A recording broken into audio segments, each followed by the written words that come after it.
Ok, bueno, vamos a hablar hoy de 1 de Corintios 5 y 6.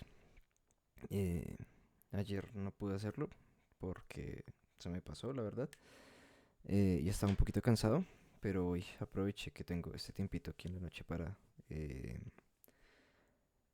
para mirar estos capítulos. Me parecieron chéveres, me parecieron importantes, aunque son duros de revisar. Entonces, empezamos en el capítulo 5, que tiene la particularidad de, o sea, todo Primera de Corintios hemos visto que es como una reprimenda fuerte y un regaño fuerte de parte de Pablo a la iglesia de Corinto. Y aquí me pareció bastante impactante ver a qué nivel estaba llegando el pecado en la iglesia. Dice que habían temas de inmoralidad sexual muy fuertes, llegando a cosas de incesto y este tipo de cosas que ya para nosotros los seres humanos son palabras mayores, aunque hay que tener en cuenta que los pecados no son grandes o pequeños, son pecados. Pero esto me hacía pensar mucho en que, pues es que realmente esta es nuestra realidad actual. Y aunque en la iglesia, en la superficie, todo se vea bien, la realidad es que hay pecados muy fuertes que están pasando y que siguen pasando y que las personas tristemente no, ni siquiera se remuerden por el hecho de estar pecando. Y ya lo normalizaron a tal punto de que la iglesia está muy contaminada y muy permeada por el pecado. Y esto me llevaba también a que todo eso se ha dado mucho por las prohibiciones que hemos impuesto como iglesia. Y entonces, afortunadamente estamos en una iglesia en la que no se nos prohíbe absolutamente nada, pero se nos sugieren cosas. Entonces, pasa, digamos, en los colegios cristianos, que es en donde más cosas se ven, incluso más que en colegios distritales, que es donde uno pensaría que está la gente más complicada.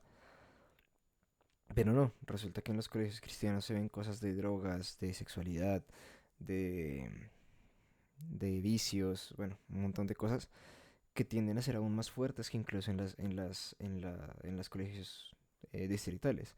Y eso se da porque desde la cuna hay una prohibición y hay como un tabú sobre muchas cosas que no se llegan a hablar o que simplemente se prohíben sin argumentos.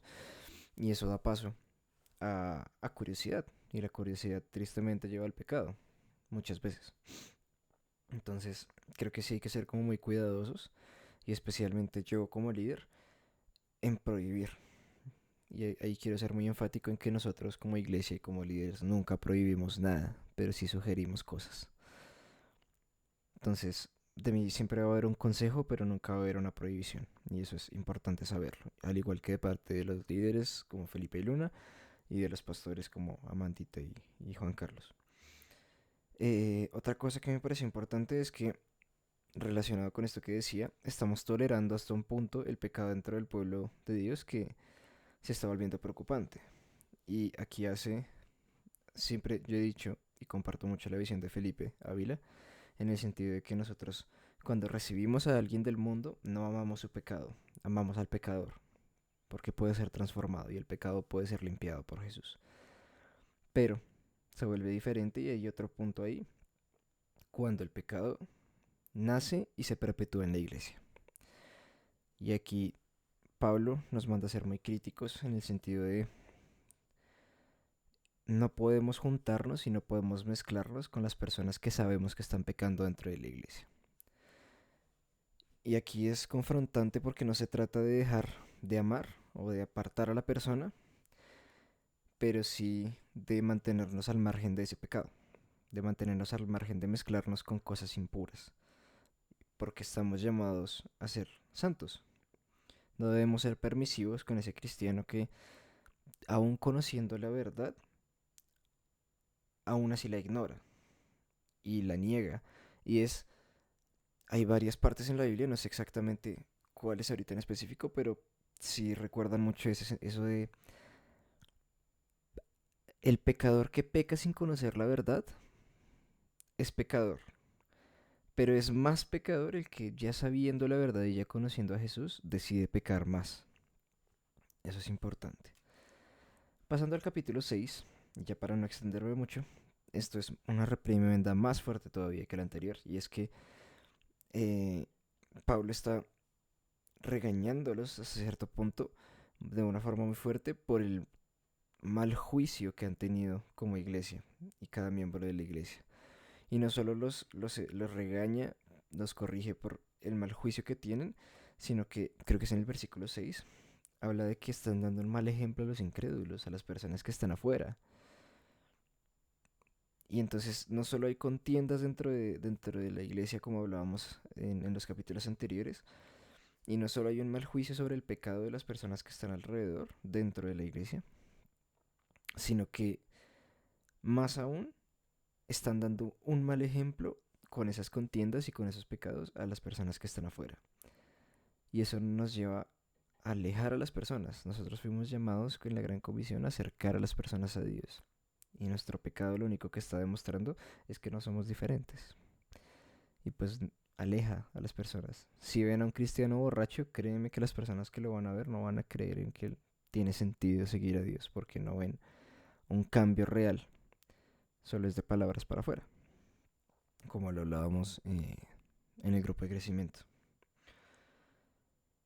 Otro punto es que, y esto me parece súper importante, y relacionando con el capítulo anterior, nosotros tenemos que creer que éramos pecadores, que nosotros ya fuimos lavados por la sangre de Jesús, y por eso no podemos perpetuar o no podemos hacernos pecadores dentro de la iglesia como cristianos, manchando aún la iglesia. Y esto se relaciona también con que habla un poco al final sobre la inmoralidad sexual, que hablábamos también en el capítulo anterior, una parte. Nuestro cuerpo no nos pertenece, nosotros no somos de nosotros mismos. Y la inmoralidad sexual es un pecado que, ahí lo dice, todos los demás pecados están fuera del cuerpo, pero la inmoralidad sexual mancha el interior del templo de Dios, que somos nosotros. Y ensucia el propósito y realmente contrista el espíritu. Y aquí es un llamado, aunque no lo dice claramente ahí, no lo dice como explícitamente, pero es un llamado a santificarnos siempre y a ser limpios, aunque hayamos fallado, santificarnos, ir al altar y limpiarnos con la sangre de Cristo nuevamente. No es una licencia para pecar, es un recordatorio de que aun cuando fallamos, aun cuando no pudimos resistir esa carne, tenemos redención. Eso es importante.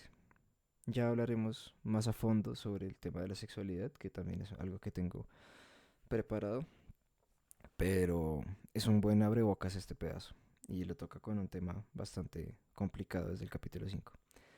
Eso es todo. Nos vemos mañana porque es sábado y mañana es domingo.